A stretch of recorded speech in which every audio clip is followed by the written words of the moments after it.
Sadaqallah wa sadaqa rasulun nabiyul habibul karim. Walhamdulillahi rabbil alamin. Ma'asyiral muslimin, jamaah salat Jumat Masjid An-Nida MNCTV yang dimuliakan oleh Allah Subhanahu wa taala. Pada kesempatan yang mulia ini, marilah senantiasa untuk meningkatkan iman dan takwa kita kepada Allah Subhanahu wa taala, agar hati kita menjadi tenang, jiwa kita tidak resah, bahkan kita bisa memperoleh sukses hidup di dunia dan di akhirat. Amin ya rabbal alamin. Adapun tema khutbah pada kesempatan kali ini yaitu tentang pesan kurban dan haji. Saudaraku yang dimuliakan oleh Allah Subhanahu wa taala, umat Islam bahkan kita sendiri alhamdulillah sudah melaksanakan perintah Allah Subhanahu wa taala dengan berkurban. Ternyata kalau kita coba renungkan, berkurban itu ada pesan sosial yang ingin disampaikan kepada kita, pada umat Islam. Saat kita berkurban dan dagingnya sudah ditandingi, hewannya tentunya sudah dipotong, kita bagi-bagikan kepada mereka yang sangat membutuhkan, yaitu duafa, fakir, miskin, dan lain sebagainya. Berarti ada pelajaran buat kita semuanya untuk memperhatikan orang miskin, memperhatikan, membantu mereka. Wa ta'awanu 'alal birri wat taqwa wa la ta'awanu 'alal itsmi wal 'udwan. Kita menolong saudara kita yang boleh jadi nggak pernah makan daging. Kita bantu bisa menikmati daging tersebut. Kalau kita coba cermati, Idul Adha dan Idul Fitri juga berpihak terhadap masyarakat. Kalau kita berbicara Idul Adha, maka ada pesan dengan berkurban. Dibagikan daging. Daging salah satu protein hewani yang sangat dibutuhkan oleh manusia, termasuk orang yang tidak bisa membeli daging.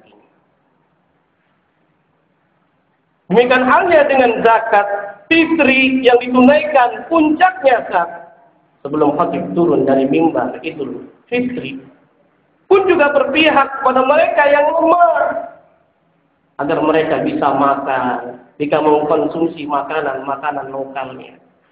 Tentunya kita dengan beras jika dimasak jadi nasi kemudian kita makan, maka ada unsur yang dibutuhkan oleh manusia, yaitu karbohidrat. Saudara dimuliakan oleh Allah Subhanahu wa taala, boleh jadi kita digemparkan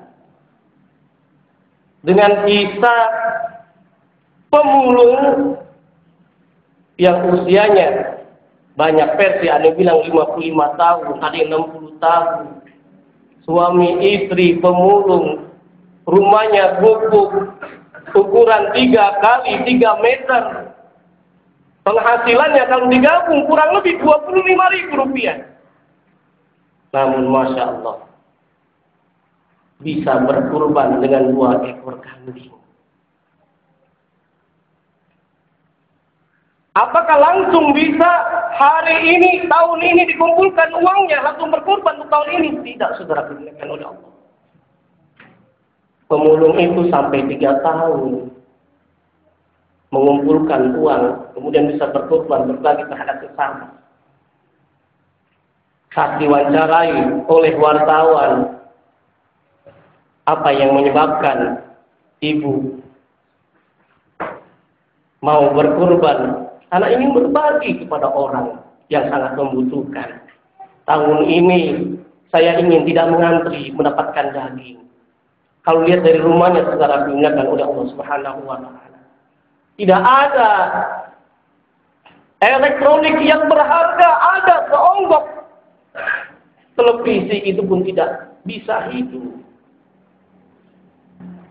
Kita bisa bayangkan orang yang hidupnya pas-pasan bisa berkurban karena Allah Subhanahu wa Ta'ala, bisa berbagi. Tentunya kita yang belum bisa berkurban tahun ini, hendaknya tahun depan kita berkurban. Karena Allah Subhanahu wa Ta'ala, kita bisa bantu saudara-saudara kita. Oleh karena Allah tegaskan dalam surah Al-Kautsar, orang yang berkurban maka dia akan senantiasa rajin sholat. Ketika rajin sholat, dia akan baik terhadap orang lain. Fasholli li rabbika, maka sholatlah karena Allah Subhanahu wa Ta'ala. Bahkan dalam surah Al-Ankabut dijelaskan ayat 45, sungguhnya sholat itu bisa mencegah perbuatan keji dan mungkar. Boleh jadi ada pertanyaan di antara kita, kok banyak orang yang rajin sholatnya, berkurban rajin, haji rajin, qiyamul lail rajin, dan seterusnya, tapi kenapa tidak bisa mencegah perbuatan keji dan mungkar, justru melakukan tindakan yang merugikan orang lain dengan tindakan korupsi? Ternyata kita perlu merenung tentang kualitas sholat kita. Bahkan Allah tegaskan, kalau kita ingin bisa mencegah perbuatan keji dan mungkar, kita bisa cek dalam surah Al-Ma'un. Allah menegaskan, fawailun lil musallin, maka celakalah orang yang sholat. Sholat yang seperti apa yang dikategorikan celaka? Alladzina hum an sholatihim sahun, orang yang lalai waktu sholat. Alladzina hum yuraun, saat sholat ingin dilihat sebagai ahli ibadah, bukan karena Allah. Saat berkorban pun juga sama, bukan karena Allah, ingin dilihat sebagai dermawan. Maka boleh jadi sholatnya tidak bisa mencegah perbuatan keji dan mungkar. Bahkan Allah menegaskan dalam surah 23 Al-Mu'minun, rahasia hati kita menjadi tenang, tentram dengan nikmat yang Allah telah berikan. Kita tidak merasa bahwa rezeki yang Allah berikan itu sangat sedikit, tidak, tetapi kita bersyukur kepada Allah. Apa sebabnya? Karena saat kita sholat, diantaranya alladzina hum fi sholatihim khashi'un, yang sholatnya benar, yang sholatnya tenang, tentram. Kalau orang sholatnya tenang, tentram, nikmat rasanya, ujian besar apapun, maka dia tidak akan goyah. Mendapatkan nikmat kecil apapun, timbul syukur kepada Allah Subhanahu wa Ta'ala. Inilah dalam surah Al-Kautsar, maka identik fasholli li rabbika wanhar, sholatlah karena Allah. Maka akan mudah kita akan berkurban. Karena salah satu berkurban mendekatkan diri kepada Allah Subhanahu wa Ta'ala. Sudah digunakan oleh Allah Subhanahu wa Ta'ala kisah tadi pemulung yang bernama Ibu Yati. Karena dia berkurban, padahal saya menyangka dengan berkurban dengan kambing yang cukup besar, 2 ekor. Padahal untuk makan kehidupan sehari-hari tidak bisa, tapi dia ingin berbagi kepada orang yang sangat membutuhkan. Saudaraku yang dimuliakan oleh Allah Subhanahu wa Ta'ala. Demikian halnya ada pesan sosial yang ingin disampaikan. Kenapa dalam kita melaksanakan ibadah kurban yang disembeli adalah binatang, yang disembeli hewan kurban kita, bukan manusia yang disembeli. Ternyata kalau kita renungkan, ada kaitannya dengan manusia itu sendiri. Yang disembeli binatang, harapannya kita bisa menyembeli sifat binatang yang ada dalam jiwa kita. Saat kita melaksanakan Idul Adha atau melaksanakan Idul Kurban. Sifat egois kita ingin menang sendiri, menguasai, menzolimi orang lain, dan seterusnya.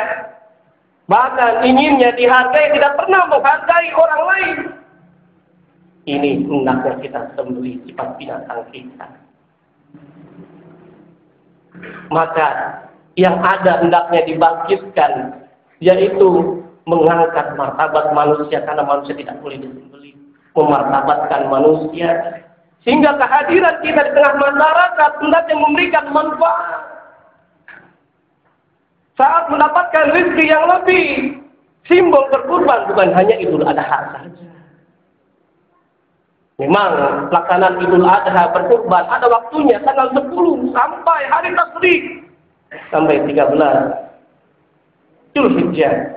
Namun makna yang sangat penting tersirat berkurban tidak hanya dengan hewan, boleh jadi dengan harta kita, dengan pikiran kita, dengan tenaga kita, bahkan jiwa kita saat kita mendekatkan diri kepada Allah Subhanahu wa taala. Saat mendapatkan rezeki tidak sayang-sayang kita bantu mereka yang sangat membutuhkan. Bahkan Allah menegaskan dalam surah ketiga, surah Al-Imran, ayat 133, ayat 134. Resep agar kita senantiasa sukses memperoleh surga, tak lain tak bukan kita berbagi kepada orang yang membutuhkan dengan infak, dengan sedekah. Bahkan infak sedekah tidak harus menunggu kita kaya raya, hadirin. Dalam keadaan lapang, dalam keadaan punya uang, bahkan dalam keadaan paceklik, gulung tikar, usaha kita, sangat dianjurkan kita bersedekah, bantu mereka yang sangat membutuhkan. Alladzina yunfikuna fis-sarra'i wad-dharra. Resep kita ingin sukses hidup di dunia, diantaranya kita nafkahkan sebagian harta kita, enggak semuanya. Fisarra, waktu dalam keadaan gembira, lapang, dapat duit untung yang banyak, bonus saat kita kerja, mendapat keuntungan saat kita berjualan dan lain sebagainya. Waktu atau dalam keadaan kita nggak punya uang, tapi sangat dianjurkan untuk bersedekah. Bahkan ada hal yang menarik, pesan tadi tidak boleh manusia dibunuh, justru yang dibunuh, yang disembelih adalah binatang, tak lain tak bukan wal kadhimina wal ghaib, agar kita menjaga emosi kita, tidak marah-marah, sehingga kita menghargai manusia. Dalam bukunya Stephen Covey, The 8 Habits, 8 kebiasaan orang menuju sukses, di antaranya adalah kalau kita ingin sukses, first to understand, then to be understood. Pertama kita harus mengerti terlebih dahulu, baru kita akan dimengerti oleh orang lain. Hadirin yang dimuliakan oleh Allah Subhanahu wa taala. Kalau kita sebagai orang tua sayang terhadap anak kita pun akan sayang dengan kita. Sayang tidak dibuat-buat, tapi sayang tulus dari hati kita yang terdalam. Kalau kita memberikan perhatian, sayang terhadap istri kita pun akan sayang terhadap kita. Kalau kita baik terhadap tetangga kita, memberikan makan, minuman, maka suatu saat tetangga kita akan memberikan makanan dan minuman. Bukan pamrih, tapi inilah yang kita dapatkan. Orang yang melakukan kebajikan akan dikerjakan kebajikan. Hal jazaa'ul ihsani illa ihsan. Demikian halnya dengan pemulung. Siapa yang nyangka? 3 tahun ngumpulin uang buat korban, ternyata tenar sekarang. Banyak pejabat yang datang, banyak wartawan yang berkunjung dan lain sebagainya. Kita memang tidak pamrih. Li rabbika, karena Allah Subhanahu wa taala, berkorban pun juga sama karena Allah. Dalam surah Al-Hajj ayat 37 pun ditegaskan, daging yang kita kurbankan, darah yang kita kurbankan, hewan kurban, dagingnya, darahnya tidak sampai kepada Allah. Yang sampai apa? Tak lain ketakwaannya. La yanallahu luhumuha wala dima'uha walakin yanalu taqwa minkum. Tidak akan sampai darah itu hewan kurban kita, kambing, sapi, onta, dagingnya, darahnya kepada Allah Subhanahu wa taala, tapi yang sampai ketakwaan kita kepada Allah Subhanahu wa taala. Demikian halnya hadirin yang dimuliakan oleh Allah Subhanahu wa taala. Kisah Nabi Ibrahim alaihissalam dengan Nabi Ismail. Saat mendapatkan wahyu, tidak mentang sebagai orang tua langsung mau eksekusi, menyembelih anaknya. Ada etika dalam interaksi sosial. Tidak mesti kita orang tua dalam mengambil kebijakan strategis untuk konteks kekinian, kontemporer. Dalam memilih sekolah atau kita menjodohkan anak kita, jangan kita mengambil keputusan sepihak. Kita minta pendapat anak kita. Tandur mada taruh. Nabi Ibrahim minta pendapat pada anaknya. Demikian halnya kalau kita sebagai pejabat juga sama. Bagaimana respon dari masyarakat dan lain sebagainya.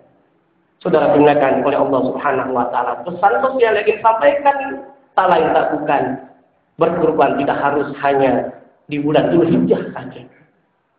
Yang secara bahasanya yaitu mendekatkan diri kepada Allah agar kita betul-betul dekat kepadanya. Pesan haji pun juga sama, puncak haji adalah Arafah.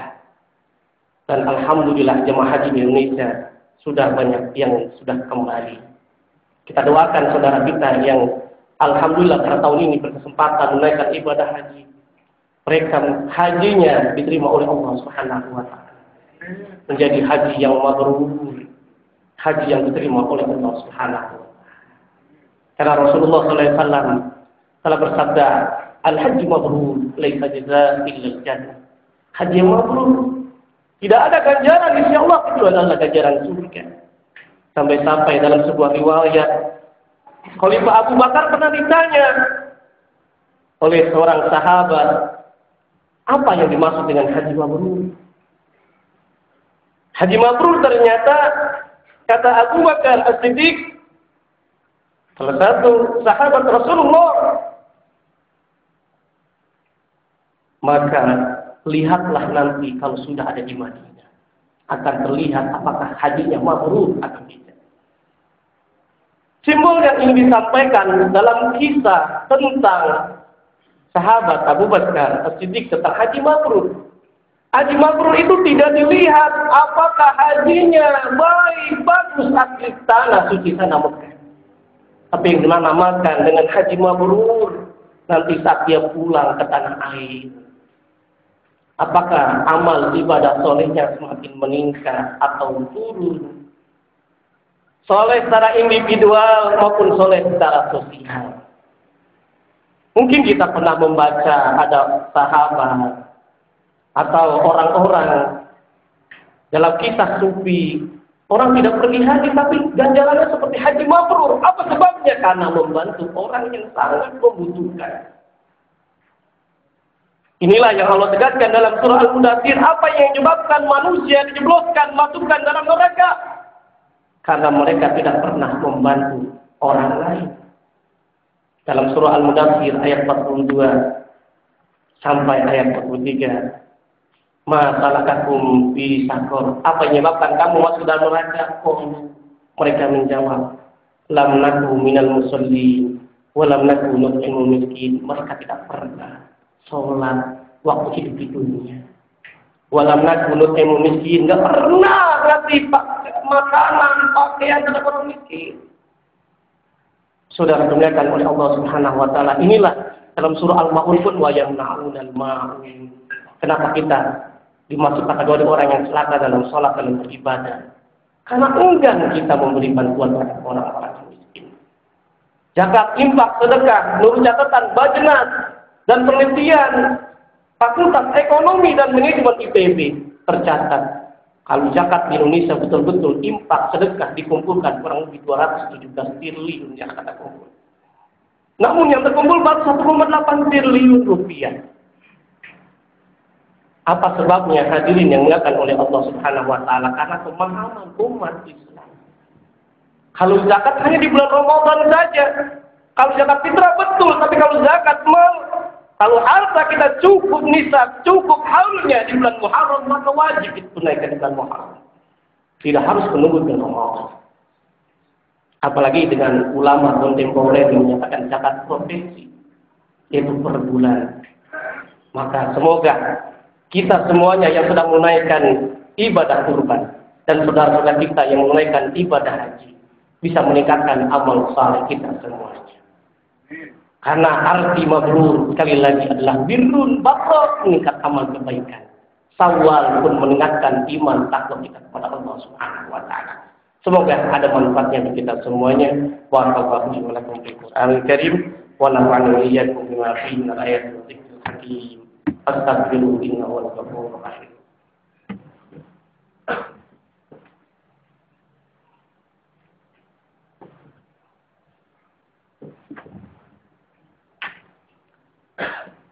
Alhamdulillah. Alhamdulillahirabbil alamin wal 'aqibatu lil muttaqin wal 'udwana illa 'alal zalimin. Asyhadu an la ilaha illallah wa asyhadu anna sayyidana Muhammadan 'abduhu wa rasuluh. Allahumma shalli 'ala Muhammad wa 'ala alihi wa sahbihi ajma'in. Amma ba'd. Fa ya ibadallah, ittaqullaha haqqa tuqatih wa la tamutunna illa wa antum muslimun. Innallaha wa malaikatahu yusalluna 'alan nabi. Ya ayyuhalladzina amanu sallu 'alaihi wa sallimu taslima. Wadallahu ma'al khulafa'ir rasyidin sayyidina Abu Bakr, Umar, Utsman wa 'Ali wa la baqiyati sahabati Rasulillahi ajma'in. Allahumma ighfir lil mu'minina wal mu'minat wal muslimina wal muslimat al ahya'i minhum wal amwat innaka sami'un qaribun mujibud da'wat. Wa ya qadiyal hajat wa ya kafiyal muhimmati birahmatika ya arhamar rahimin walhamdulillahi rabbil alamin. Ibadallah, innallaha ya'muru bil 'adli wal ihsan wa ita'i dzil qurba wa yanha 'anil fahsya'i wal munkari wal baghi ya'idukum la'allakum tadhakkarun. Fadhkurullaha 'azima yadhkurukum washkuru 'ala ni'amihi yazidkum wad'uuhu yastajib lakum wa la dzikrullahi akbar.